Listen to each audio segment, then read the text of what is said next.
오늘도 돌아온 브레인테크 아카데미 팟캐스트 네 번째 시간이 왔는데요. 네 번째 녹음을 하는데, 저번에 말씀드렸듯이 핵심 중에 하나인 메가에 대해서 얘기를 해 보려고 합니다. 오늘도 당연히 브레인테크 아카데미 원장님과 함께 하고요. 메가도 홈만큼 맥주를 만드는데 기둥이라고 생각을 합니다. 그래서 이제 말을 해보면은 처음에 이제 메가에 대해서 말을 해보기로 했으니까, 원장님이 생각하기에는 간단히 러프하게 메가가 뭡니까? 메가는 보리를 싹 틔워서 그 다음에 건조시켜 갖고 보관했다. 그치. 맥주의 주 원료로서 사용하는 것을 메가라고 하는데, 메가는 맥주 제조에서 상당히 중요한 부분을 차지하게 돼요. 맞죠. 그래서 메가의 역할을 보면은 메가에는 단백질이 있어요. 그 다음에 맞습니다. 메가에는 스타치를 당으로 변화시키는 그러한 효소도 여러 종류가 있어요. 한 종류가 아니고. 맞습니다. 그래서 이러한 그 단백질과 스타치를 갖다가 함유하고 있다.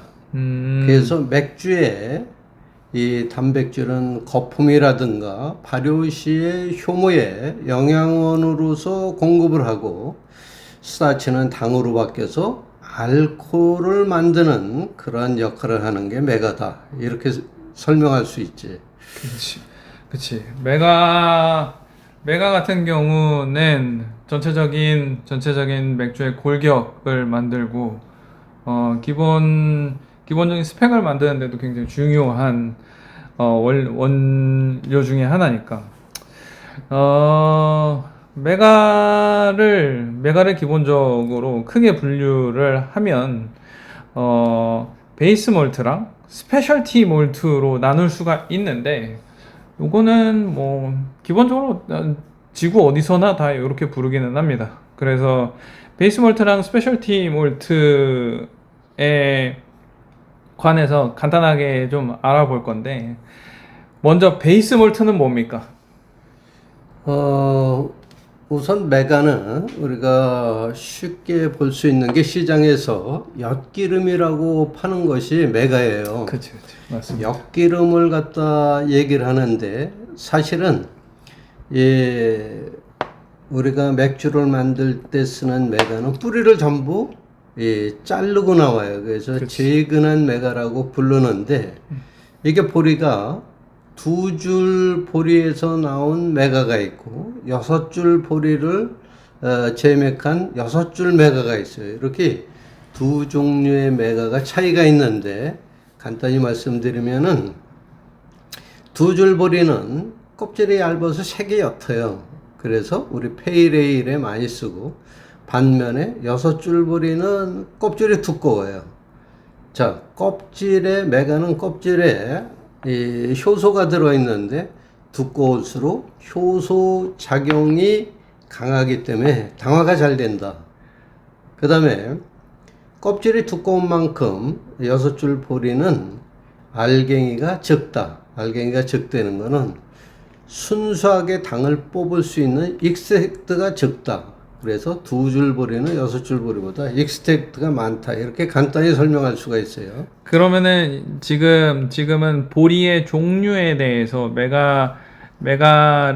메가의 보리 종류에 대해서, 순수한 생물학적 보리 종류에 대해서 말씀을 하셨는데, 그러면은 맥주를 구성하는 몰트를 대분류를 하자면 베이스 몰트랑 스페셜티 몰트를 나누는데, 베이스 몰트가 뭔지부터 어떤 종류가 있는지를 설명을 해주시면 됩니다. 우선 베이스 몰트라는 거는 전체 원료 중에 90% 이상을 쓰는 게 베이스 몰트예요. 그래서 맞습니다. 베이스 몰트라는 거는 색이 전부 옅어요. 맞아. 그래서 우리는 페일 컬러라고 부르는 거는 전부 베이스 몰트예요. 음. 예를 들자면은 페일에일 몰트, 네. 그 다음에 라거를 만드는 필스러 몰트, 맞습니다. 뮤니 몰트, 비엔나 몰트, 그 다음에 바이젠 맥주를 만드는 휘트, 이런 종류를 전부 우리는 베이스 몰트라고 부르고, 그러면은 베이스 몰트에 대해서 말씀을 해 주셨는데, 그러면은 베이스 몰트랑 아까 스페셜티 몰트가 있다고 말씀을 드렸으니까 스페셜티 몰트에 대해서도 말씀해 주시기 바랍니다. 이제 스페셜티 몰트라는 거는 우리가 메가를 다 만들고 나서, 베이스 몰트를 만들고 나서 컬러와 맛을 맥주에 부여하기 위해서 더 짙은 컬러라든가 아니면 초콜릿 향이라든가 아니면은 토스트 향, 너트 향, 이런 향을 집어넣기 위해서 온도를 더 높이면서 건조를 시켜요, 메가를. 맞습니다. 그러면 컬러가 높아지면서 향이 바뀌는데, 그러한 종류를 갖다가 우리는 스페셜티 몰트라고 그래요. 그러면은 메가에서 나는 아까 토스티하다 그랬으니까 뭐 그러면은 스모키한 향이라든지 아니면은 메가에서 빵 향이라든지 그러면은 이런 향들은 스페셜티 몰트를 써야 나오는 건가? 그렇지. 이 스페셜티 몰트는 메가의 몰티한 향이나 맛 이외에 그런 독특한 이 컬러도 이 짙고 옅은 게 있는데, 그래서 로비 본드라는 분이 컬러의 그 그레이드를 만들어서 우리는 보통 스페셜티 메가의 컬러를 L로 표시해요. 예를 들어서 맞아요. 페이레일은 3L이다. 그렇지. 그 다음에 가장 색상이 높은 로스발리 같은 건 550L인데 이 L이 높을수록 짙은 블랙 컬러를 나타내고 옅을수록 숫자가 낮아요. 그러면은 색과 조금 독특한 향을 내기 위해서는 스페셜티 몰트를 쓰는데, 말씀하신 걸 베이스로 생각을 해보면 그런데, 그러면은 스페셜티 몰트를 예를 조금 들어주시고, 그리고 그 몰트가 들어간 맥주가 어떤 게 있을지, 맥주 종류가 어떤 게 있을지 간단히만 설명을 해 주십시오. 우선 맥주를 이 원료 투입에 따라서 맥주를 분리해 보면은 베이스 몰트가 옅은 색이 있는 거는 주로 라거예요. 라거 종류, 이 필즈너 계통, 맞습니다. 이런 것들이 이 베이스 몰트로만 만든 이 맥주예요. 비엔나 몰트라든가. 그렇죠. 또 휘트로만 만드는 바이젠 몰트, 이런 것들이 페일 컬러를 나타내고, 우리가 그 스페셜티 몰트를 10%를 첨가해서 아니면 우러내 갖고 만든 몰트가 스타우트나 포터 이런 정도예요. 그래서 컬러가 초콜릿 컬러라든가 카라멜 컬러라든가 이런 쪽의 컬러를 나타내면서 맥주에 독특한 향미와 맛을 주는 거예요. 그럼 좀 아무래도 좀 맥주 색이 진하게 가려면 스페셜티 몰트를 많이 쓰겠네.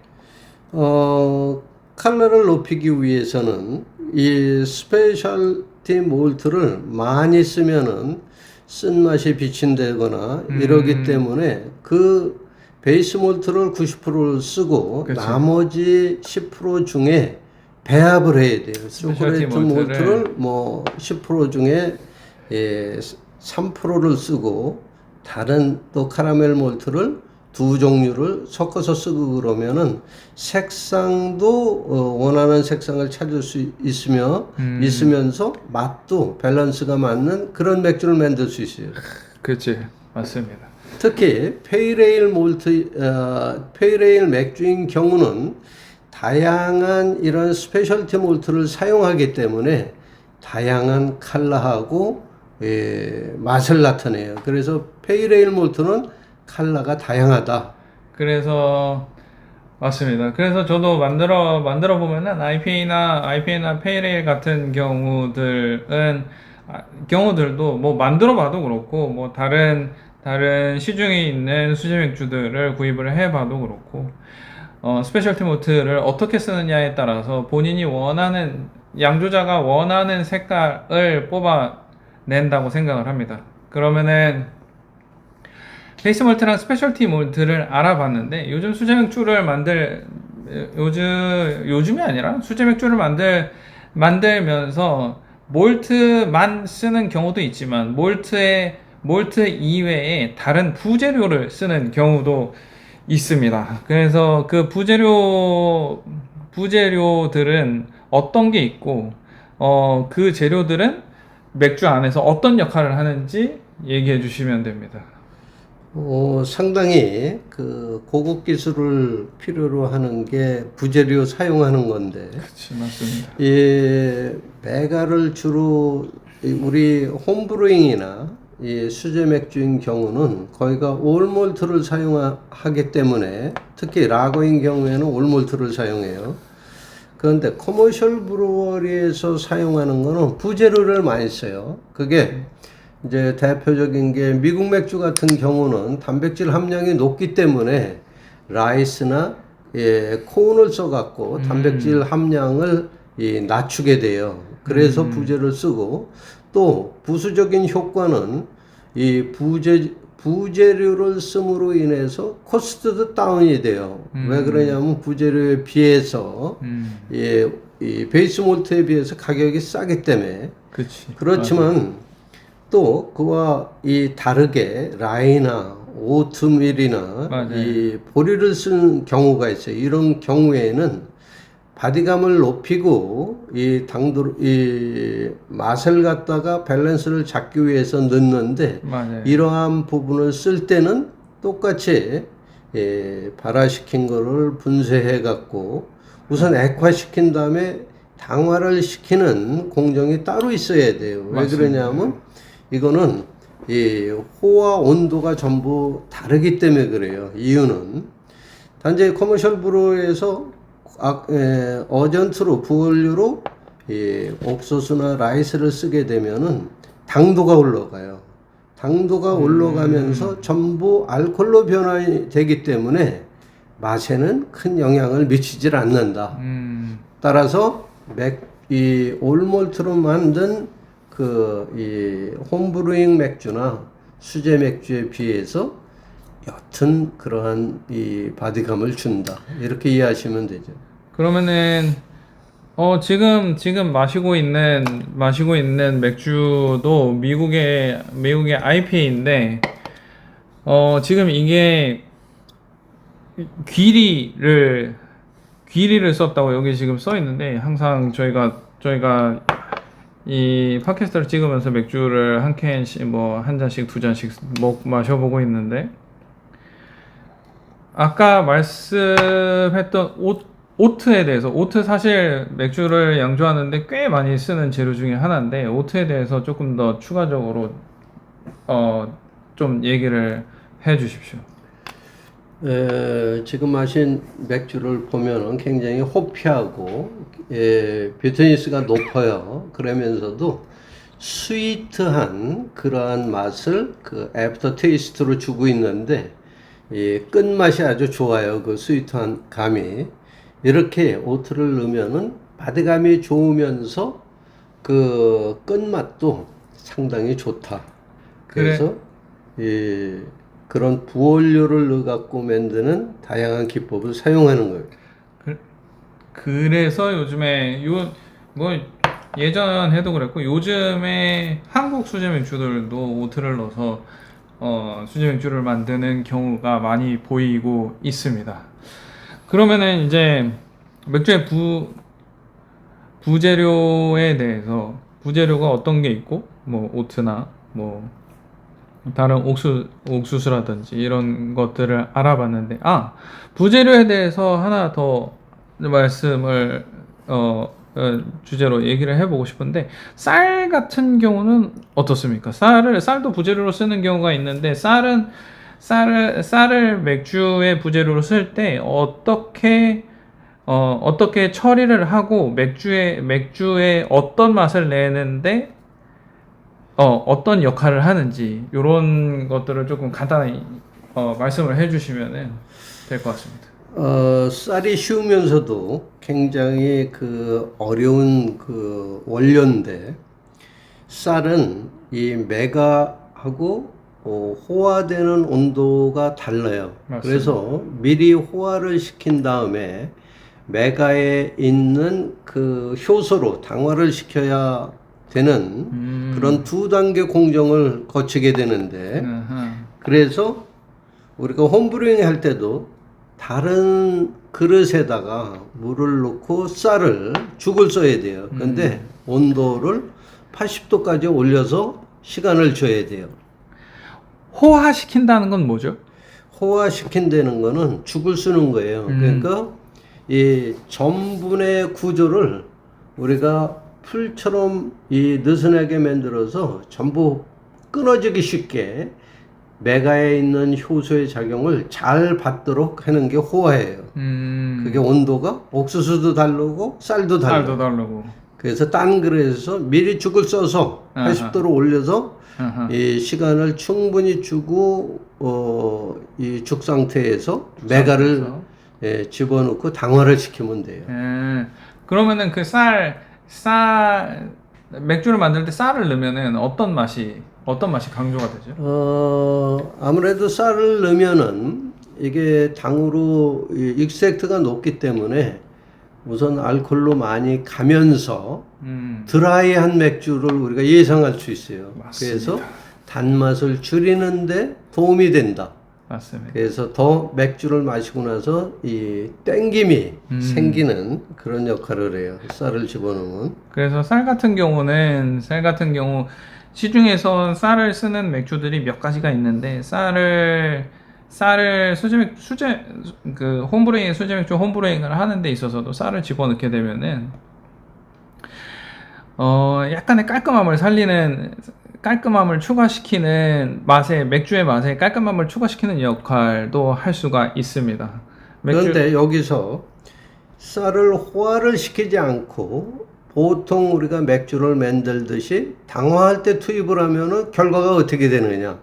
이 쌀이 녹아서 당화가 돼야 되는데 당화가 되질 않아요. 그러면은 쌀 그대로 있는 거예요. 그래서 맥주에 아주 악영향을 줘요. 그래서 쓴맛을 맥주에 주고 우리 그 막걸리 냄새 같은 그런 냄새 이런 것들을 맥주에 주기 때문에 그냥 투입하면 절대로 안 돼요. 이 본인 의도하고 다르게 마시기 곤란한 그런 맥주가 돼버려요. 사실 그래서 부재료 같은 경우 쌀이나 오트 다른 재료 같은 경우는 그 재료의 특성을 잘 알고 써야지만 맥주랑 잘 어우러지면서 맥주의 맛을 부스팅할 수 있는 효과를 낼 수가 있죠. 그래서 쌀 같은 경우도 그렇고, 쌀도 쌀을 넣은 맥주들을 좋아하시는 분들도 제가 판매하면서도 많이 뵀습니다. 그래서 수제 맥주 홈브로잉을 할 때도 올몰트로 만들면은 또 그만의 색깔이 있고, 부재료를 살짝씩 써가면서 하는 것도 그만의 색깔을 만들어내서 본인이 원하는 맥주를 만들 수 있다고 생각을 합니다. 그러면은 이제 부재료까지 알아보고 베이스 몰트, 스페셜티 몰트, 그거에 대해서 어떻게 쓰는지, 그리고 부재료도 알아봤고, 메가는 사실 호가 같이 농산물이거든요. 메가는 농산물이기 때문에 보관도 중요하고, 취급하고 다루는 만큼 보관도 중요하다고 생각을 합니다. 그러면은 맥주를 보관하는데 어떤 거를 지켜야 되고, 지금 수제 맥주 홈브루잉을 하는 걸 중점적으로 말씀드리면은 집에서 어디에다 보관해야 되는지 말씀을 해주시기 바랍니다. 이 메가를 잘못 보관을 하게 되면은 제일 먼저 피해를 입는 게 곰팡이 피는 거예요. 곰팡이. 맞지. 곰팡이는 맞습니다. 수분이 80%가 이상이 되고 온도가 30도 이상이 되면은 바로 생기게 되는데 맞습니다. 특히 우리 장마철 같은 때는 상당히 곤란해요. 맞습니다. 그래서 그늘진 곳에서 햇볕이 안 들어오는 곳에서 통풍이 잘 되는 그런 맞습니다. 곳에서 찾아야 되는데 찾기가 쉽지 않아요. 때문에 특히 이제 아파트에 사시는 분들은 더 어려운데 이런 데를 찾을 수 없기 때문에 메가를 구입을 할 때 많이 구입하면 안 돼요. 그래서 적당히 자기가 쓸 배추만큼 구입을 해서 바로 용량만. 전부 없애버리는 거예요. 맥주로 만들고. 그 다음에 만약에 남았다고 그러면은 보관을 한다면. 냉장고에 보관했다가 그렇죠. 바로 사용하고 끝내야 돼요. 그렇지 않으면 벌레도 나고 맞습니다. 곰팡이도 슬고 이래서 사용할 수 없는 상태로 가기 때문에 너무 욕심을 부리면 안 돼요. 메가 같은 경우는 사실 그냥 메가를 씹어봐도 그렇고 뭐 당화를 시켜서 첫 맛을 봐도 그렇고 단 게 기본이거든요. 단 게 기본이기 때문에 일단은 축축하면 안 됩니다.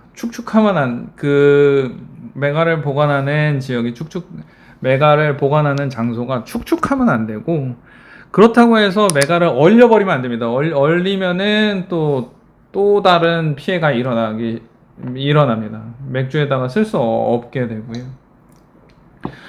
그러고 저도 제 경험상으로도 만약에 메가를 갖다가 집에서 보관을 한다면 냉장고가 제일 좋을 것 같습니다. 물론 원장님 말씀하신 대로 필요한 만큼만 사서 바로 투입하는 게 제일 좋기는 합니다. 그러면은 물론 이제 축축하거나 뭐 딴 데 있으면은 달기 때문에 곰팡이도 생기고 벌레도 생기는 게 어쩔 수 없습니다. 그거는 단맛이 있는 무언가가 있으면은 다 생기는 거기 때문에 집에서는 그렇게 보관을 하거나 메가를 취급을 해주시면 될 것 같습니다. 그러면 이제 메가 보관에 대해서도 얘기를 해봤으니까 메가를 이제 구입을 했지 않습니까? 메가를 구입을 하면은 이게 메가가 멀쩡한지 안 멀쩡한지 알아야 되거든요. 그러면은 메가가 멀쩡한지 안 멀쩡한지 판단은 어떻게 하고 판단 기준은 어떻게 될까요? 메가가 맥주의 원료로서 가장 중요하기 때문에 우선 메가가 입고되면은 우리는 겉에 외관을 봐야 돼요. 그래서 외관이라는 거는 컬러하고 형상을 봐야 되는데 맞아요. 우선 컬러는 이 뽀얀색으로 우리 광택이 난다는 건 좀 과한 얘기지만 이 깨끗하게 빛이 좀 나는 그런 컬러를 띄워야 돼요. 그 다음에 쭉지가 많거나 예를 들어서 곰팡이가 들거나 보리를 비 올 때 수확한 거로 만들면은 검은색이 나타나요. 그래서 쭉징이나 컬러가 변질이 있는지 이걸 확인하고 또 자세히 보면은 이 메가이에 들어있는 이물질들이 많아요. 그렇죠. 뭐 모래가 많다든가 아니면은 뭐 딴 이 식물들을 마른 게 들어온다든가 이런 거를 체크를 해야 되고 만약에 있으면 전부 채로 쳐내야 돼요. 맞습니다. 또 채로 치다 보면은 오래된 메가로 만든 거는 보관 기간이 오래된 거는 벌레도 나와요. 맞습니다. 그래서 이런 거를 꼭 확인을 하셔야 되고 맞습니다. 그 다음에 냄새 굉장히 중요합니다. 냄새는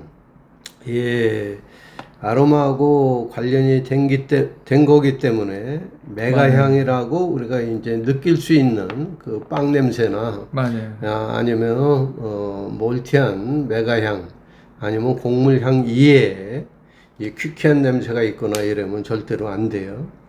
그 다음에 이게 정말로 보리가 메가로 잘 이렇게 모디피케이션이 돼 있는가 정말로 메가로 잘 만들어지고 건조가 잘 됐는가는 이로 살짝 깨물어 보던가 손으로 그렇지. 비벼서 안쪽이 깨- 뽀얀 게 스타치가 확실하게 보여야 돼요. 그게 이 완전한 화이트가 아니면은 문제가 생긴 거기 때문에 우리는 눈으로 확인하고 코로 냄새를 맡아보고 이로 으깨서 안을 확인하는 이런 방법을 취해야 되는 거예요. 아내가 멀쩡한지 보면 아내가 멀쩡한지 보려면은 뭐 손에다 올려놓고 양손으로 으깨도 되는 건가요? 네, 손으로 비벼서도 확인할 수가 있지.